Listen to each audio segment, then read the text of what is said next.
గుమ్మడికాయ పులుసు, గుమ్మడికాయ దప్పలం చాలామంది వినే ఉంటారు, టేస్ట్ చేసే ఉండంటారు. ఒకవేళ చేసి ఉండకపోతే ఖచ్చితంగా ట్రై చేయండి. ఇది మన అమ్మమ్మలు, నానమ్మల కాలం నాటి వంటలు. అండ్ ఈ సీజన్‌లో గుమ్మడికాయలు బాగా దొరుకుతాయి కాబట్టి నేనైతే ఖచ్చితంగా రెగ్యులర్‌గా చేసుకుంటూ ఉంటా. తియ్యగా, పుల్లగా, కారంగా చాలా బావుంటుంది. చాలా క్విక్‌గా, ఈజీగా అయిపోతుంది. ముద్దపప్పు ఉంటే ఇంక కుమ్మేసేయొచ్చు. అండ్ గెస్ట్‌లు ఎవరైనా వస్తున్నారంటే ఇలాంటి స్పెషల్ అథెంటిక్ డిషెస్ చేయండి. చాలా బాగా నచ్చుతుంది.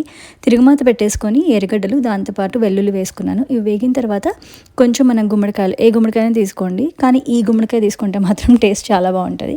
అండ్ ఇవి వేయించిన తర్వాత కొంచెం నీళ్లు పోసి చక్కగా ఉడకనివ్వండి. మనం బద్ద పట్టుకుంటే సాఫ్ట్గా ఉండాలి.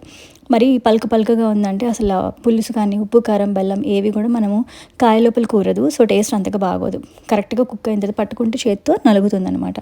ఆ టైంలో ఈ చింతపండు పులుసు పోసేయండి. పులుసు పోసిన తర్వాత ఉప్పు, కారం, పసుపు, కొంచెం బెల్లము, దాంతోపాటు సాంబార్ పొడి, కానీ నేనైతే పులుసు పొడి సెపరేట్గా చేస్తున్నాను. అది టేస్ట్ చాలా బాగుంటుంది. దాని పౌడర్ రెసిపీ కూడా నేను పెట్టేస్తాను, ఖచ్చితంగా వెయిట్ చేయండి.